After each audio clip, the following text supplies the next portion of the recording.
इसके बाद the next after the thing, after the keyword, after the chapter at a glance, then you will come to the basic concepts. इस basic concepts में आपका नाम जो Euclid's आपका नाम इसमें definition है, इसमें आपका नाम एक्सम्स आपके आएंगे और इसमें आपके क्या आएंगे, पोस्टुलेट्स आपके आएंगे.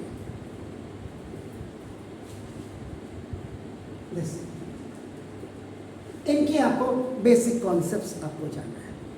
तो सबसे पहले द फर्स्ट थिंग इज, ये जो यूक्लिड्स थे, तो यूक्लिड्स ने क्या किया, यूक्लिड्स हैज बेसिकली समराइज्ड, इन्होंने समराइज किया the word of geometry. Geometry word को इन्होंने समराइज किया. और वैसे भी अगर आपको इसको हिंदी में लिखेंगे तो देखो, जियोमेट्री, मित्रता के साथ जियो, हिंदी में अगर आप लिखेंगे जियोमेट्री, अब हम तो जियोमेट्री करें, अंग्रेज में जियोमेट्री, तो दिस इज, तो ये जियोमेट्री, कोऑर्डिनेट ज्योमेट्री या ज्योमेट्री के साथ जितनी मित्रता रखोगे उतना ज्यादा अच्छा होगा आपका ना. देखो दिस. तो यूक्लिड्स ने जो जियोमेट्री वर्ड है उसको समराइज किया एज अ डेफिनेशन. उन्होंने क्या किया, ही लिस्टेड 23 डेफिनेशंस. उन्होंने 23 definitions the in book 1 of elements. जो उनकी पहली बुक थी एलिमेंट्स में, उन्होंने उनमें से a few of them जो उन्होंने डेफिनेशन दी ज्योमेट्री की, क्या दिया कि ना, a point is that which has no part. Point ये रखते हैं हम पॉइंट. आप पॉइंट का मुंह पे हमारा आ गया ना पॉइंट, तो पॉइंट का मतलब अ पॉइंट क्या is that which has no part, जिसका कोई भी पार्ट नहीं होता है, वो आपका पॉइंट होता है. ना सेकेंड उन्होंने क्या बोला, a line is breathless.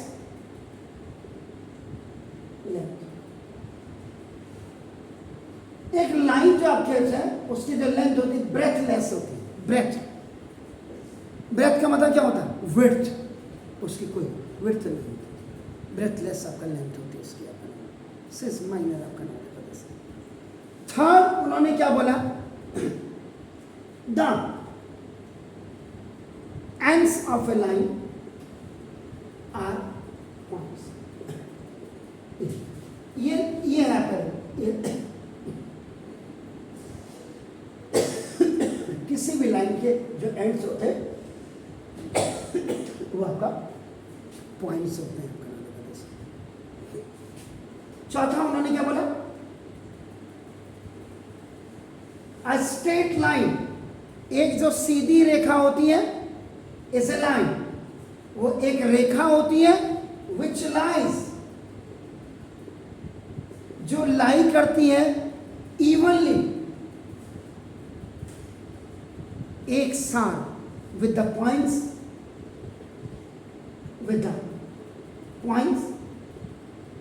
itself. आप ऐसे लिखो तो ये भी लाइन है, आप ऐसे बनाओ ड्रॉ करो ये भी लाइन है, ये आपका ऐसे है ये भी लाइन है. तो क्या बोला कि स्ट्रेट लाइन एक लाइन होती है विच lies evenly with the points itself. पहले एक चैप्टर होता था लोकाई, लोकस, हम रेडियस कहते हैं रेडियस, लेकिन रेडियस का प्लूरल आपका क्या है, रेडाई. तो बेसिकली पॉइंट्स का मतलब the set of points are known as a locus. ये सारी चीजें हमें, स्ट्रेट लाइन एक लाइन होती है विच लाइज इवनली, जो आपका ना विद द पॉइंट्स इटसेल्फ, इसमें पॉइंट्स से मिलकर के। अब आप सिंपल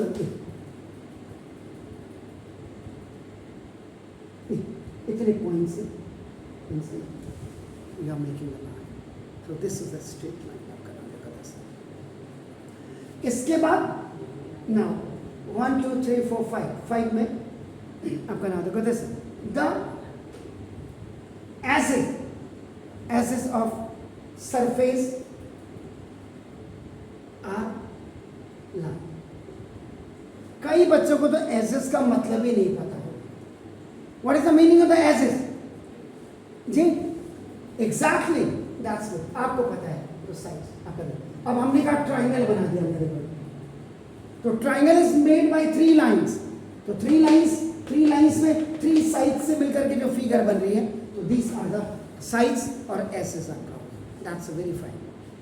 एंड इसके बाद आपका हो गया स्ट्रेट लाइन हो गया। हाँ, अब उसके बाद 6 में a surface is that, surface वो होता है आपका ना देखो विच हैज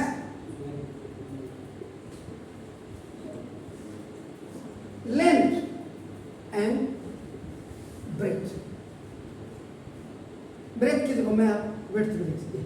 तो this board is a surface and this board has the length and the width. So इसीलिए कोई भी धरातल, कोई भी समतल is that which has length, जिसकी लेंथ होती है और जिसकी विड्थ होती है उसको आपका सरफेस कहते हैं। इसके बाद next 7 now a plane surface is a surface। देखो सरफेस में और प्लेन सरफेस में क्या होता है? रिजिड सरफेस भी होता है। आपके जहां टाइल्स लगती हैं, एक खुरदुरी टाइल्स होती है जिसको एंटी स्किड कहते हैं, और ये जो टाइल है ये आपका स्किड हो जाती है। पता चले आप गीला हुआ इसमें और आप धान गिरे, आपकी हड्डियां टूट गई। इसीलिए पानी वाली जगहों में एंटी स्किड टाइल्स लगा जाती हैं आपका नाम होगा। तो ऐसे इसमें प्लेन सरफेस या रिजिड सरफेस आपको था। तो यहाँ पे we are talking about the plane surface. A plane surface is a surface which lies evenly, smooth जो आपका होता है स्मूथ, इवनली को आपका स्मूथ कहते हैं, विद द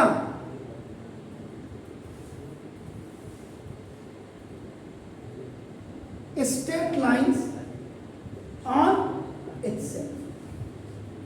तो ये आपका 7वां पॉइंट होगा। इसका मतलब क्या हो गया? In these all definitions we observe that, हमने ऑब्जर्व किया कि पॉइंट हो या लाइन हो, इसमें पॉइंट आया, इसमें लाइन आया, इसमें ब्रेथ आई, इसमें लेंथ आई, इसमें प्लेन आई, जो भी आपका आया आर अंडरलाइन टर्म। ये आपके क्या है?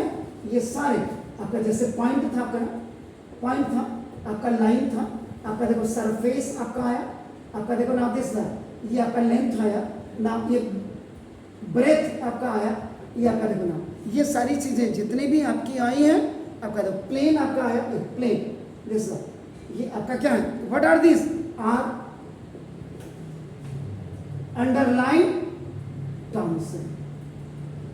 अंडरलाइन कहाँ करते हैं आप? किसी चीज को अंडरलाइन करने का मतलब कि that is a very important part of that definition, that is a very important thing आपका नाम, उसको अंडरलाइन किया जाता है आपका नाम। तो the only thing is that we can, हम इससे क्या कर सकते हैं? रिप्रेजेंट कर सकते हैं। वी कैन रिप्रेजेंट देम आपका नाम दिस इंट्यूटिवली, INTUIT आपने लिखा, IVEL, दिस इज इंट्यूटिवली आपका नाम। और इंट्यूटिवली को मतलब बेसिकली ये वर्ड बहुत ज्यादा नहीं आता चलन में, INTUIT, इसको हम बेसिकली आपका करते हैं एक्सप्लेन्ड कहते हैं आपका नाम कहते हैं। तो जो किसी भी चीज को आपका एक्सप्लेन करती है, आपका दो explain them with the help of physical models, जो फिजिकल मॉडल्स की हेल्प से किसी चीज को रिप्रेजेंट करती है आपका नाम। तो starting with this all assume किया सर्टेन प्रॉपर्टीज, तो फिर हम फिर इसमें आगे बढ़। तो ना बस थोड़ा सा टाइम और लूँगा मैं आपका। तो ना देखो, तो ये जितनी भी चीज़ें आपने पढ़ी फिजिकल मॉडल्स के साथ, तो स्टार्टिंग इट विथ,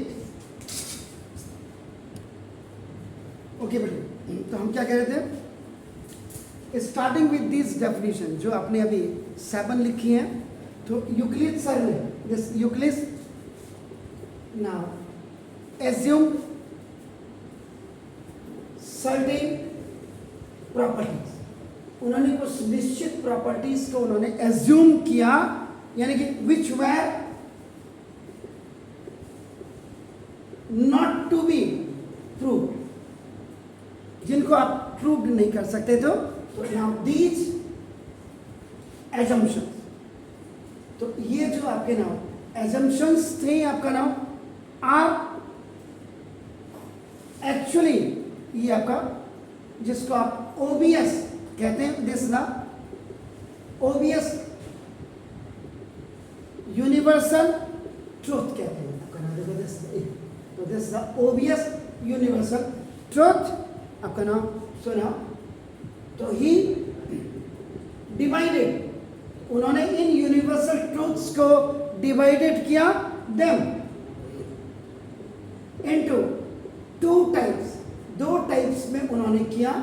एक को उन्होंने नाम दिया एक्सिम्स आपका नाम, एंड दूसरे को उन्होंने नाम दिया पोस्टुलेट्स। तो नाउ, तो ही यूज्ड नाउ टर्म, जो उन्होंने ये जो पोस्टुलेट टर्म उन्होंने यूज किया है आपका देखो, फॉर द एजम्पशन, कि जो एजम्पशन है आपका नाम दैट वेर स्पेसिफिक, ये बहुत स्पेसिफिक थे टू ज्योमेट्री, ज्योमेट्री के, इसीलिए ज्योमेट्री का फादर भी कहा जाता है यूक्लिड सर को। सुना, तो इसमें जो है बेसिकली जो कॉमन नोटेशन थी, कॉमन नोटेशन का मतलब जिसको ये कॉमन नोटेशन, एक्चुअल में कॉमन नोटेशन कुछ नहीं है, दीज आर द एक्सिम्स होती हैं आपका ना, देखो ये तो ऑफनली कॉल्ड एक्सिम्स कहते हैं। और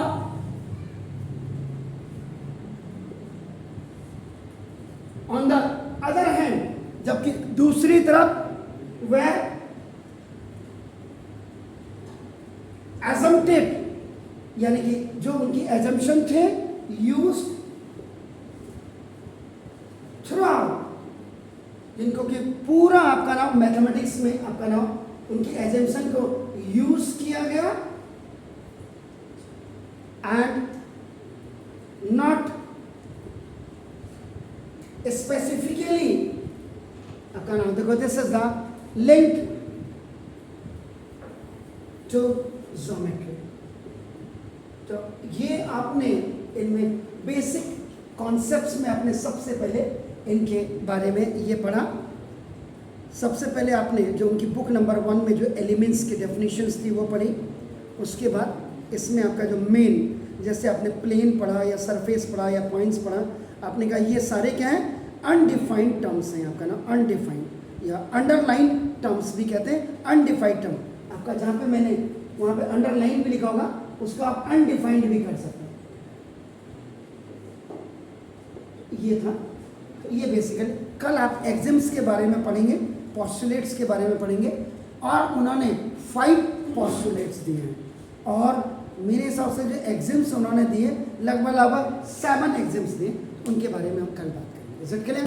सो have a nice evening, god bless to you all, thank you very much.